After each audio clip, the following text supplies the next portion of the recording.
Hi friends, जय Jagannath, good morning. मु मनस्विनी आपन स्वागत करुच्ची मो ब्लॉग मनस्विनी ब्लॉग रो। आज गोटे मु बढ़िया नास्ता तैयार करछि आपन मानक पई। देखंतु आउ एटा होछि आलू रे तैयारी हेछि, बहुत नरम आउ आलू पूरी समस्ते बोधे एटा भल पांती।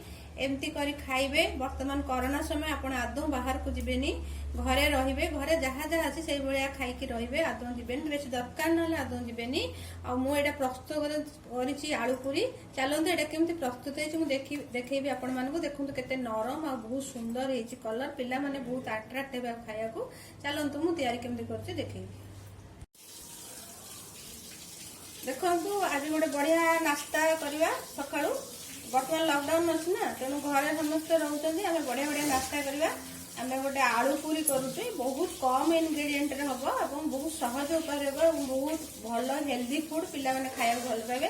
ताले आलू पूरी पई वर्तमान देखंतु आलू गुडाक आपण चोपा रखी सिझेइबे। जदि आपण चोपा न रखी सिझेइबे ताले एटा हळदिया हे जो। देखंतु पूरा व्हाइट हेछि, केते सुंदर हेछि आ बढ़िया टेक्सचर रे अछि। बहुत भलो भाबे सिझी जाइछि। एई आलू मु एटा 3-4 टा आलू नेछि, कारण जेमति आपण जेतिकी लोक को देखिकी नेबे। तेणु आमर जेतिकी लोक आमे सेई अनुसार नेइछु। एटा नेइछु आलू। तापरे देखो जो सीझा आलूटा को आपण को ग्रेटेड करि परिबे, ग्रेट करि परिबे माने भलो भाबे ताको स्कापर रे करि परिबे। किंतु मु ताको हाथ रे चकड़ देछि, आदे किछि लम्स नाही, मुंडा नाही, बढ़िया भाबे चकड़ देछि। मु व्हाइट कलर हेछि। आको एबे मु रखुछि। एबे मु किछि अट्टा नेछि। एटा मोर सासुगर ब्लॉक। एटु आमे समस्त खाइबो ना, तेनु सेई अनुसार मु घर अनुसार मु अट्टा नेछि। मु एटी 4 कप अट्टा नेछि। ता देरे मु हाफ कप सुजी नउछि। आपण जो सुजी पिठा पिठा करंती चावल सेई सुजी, ए सुजी रु मु नउछि हाफ कप सुजी नउछि। वर्तमान मु हाफ कप सुजी नउछि। तापरे मु ता देरे आवश्यक अनुसार लूण नउछि। लूण जति दरकार आपण सेति नेबे।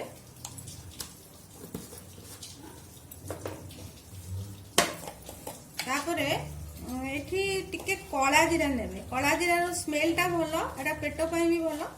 हाफ टी स्पून नेले चलिबो। जति देखि ने मु एति नउछि। आपण को जति दरकार सेति नेबे। तो टिके जीरा नेबे। एरा सब माने एते बहुत खाया पे भलो, देह पे भलो। जीरा मसला टा टिके नेबे। ए भी से हाफ टी स्पून मु नउछि। तापरे मु नउछि किछि धनिया पाउडर नउछि। एटा मोर हैंडमेड, घरे आमे एटा करिछु। मु एति कि नउछि धनिया पाउडर। जति दरकार अनुसार नेबे एति। तापरे मु किछि काश्मीर मिर्च नउछि, कारण हमरो छोट छोट छुआ माने खाउछन, ताको राग हबो। एटा गोटे मु गोटे चम्मच नउछि। तापरे मु किछि हळदी नउछि। हळदी मध्ये आपनको आवश्यक अनुसार नेबे। तापरे एटा आपनकर आलू पड़िबो। ए आलूटा पड़िबो। ताकू आलूटा भलो भाई मु चकड़ी देछि। वर्तमान मु ए आधे मु पानी पकई चकड़ी के डबी। तापरे वर्तमान देखंतु मु अट्टाटा केते सुंदर दळी देछि। ता देते टिके एंती तेल दे देबे।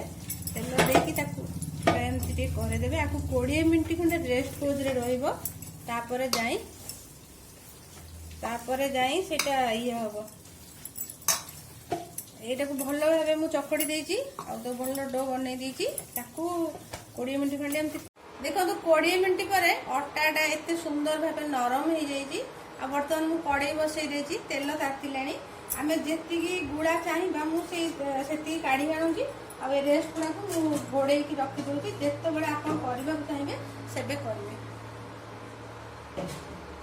एबे मु एई जगह रे टिके तेल पकोउछि। जेतरा हम बेलना चोड़ी रे करबे आपण तेल पकेबे। मु जेतरा फ्लोर रे करूछि ताको बर्तन तेल पकोउछि। आ ताको बेलुछि। बेली की ताको मु गोटे गोटे पूरी करबे देखबे।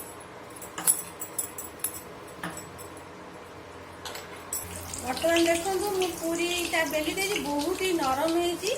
आलू दिखाई आ 20 मिनट रेस्ट पोज रे थिला। एटा के पकेबे। ताकि गोटे पटे पुणी उल्टेबे।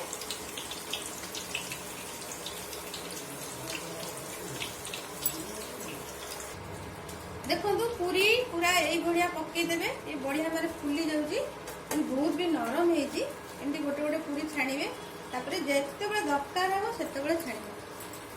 देखो ये प्रस्तुत हो गला आलू पूरी बहुत नरम होईची आउ बढ़िया कलर भी देखो केते सुंदर कलर होईची। आपको सकाଳେ करी खाइबे बहुत ही बढ़िया सकाळ नास्ता संध्या भी रात्रे जेतेबेले खाइ परंती। आ सहित आपण आलूदम खाइ परंती चटनी दही सॉस जहाँ भी खाई पारे। ये बहुत नरम बढ़िया पूरी। आपण मैंने जो मो चैनल नुआ चैनल को सब्सक्राइब करदे कमेंट देबे भल भल कमेंट देबे शेयर करेंगे लाइक करेंगे बेल आइकन को प्रेस करदे नुआ नुआ वीडियो नोटिफिकेशन आपण मैंने पाई परिबे। घरे रहंतु एमती खांतु सुस्थ रहंतु कोरोना टाइम आदौ बाहर को जातुनी घरे सुस्थ रहंतु एमती खांतु हसुथांतु आ मोर आइटम सब देखु मते लाइक करंतु। रहूची जय जगन्नाथ।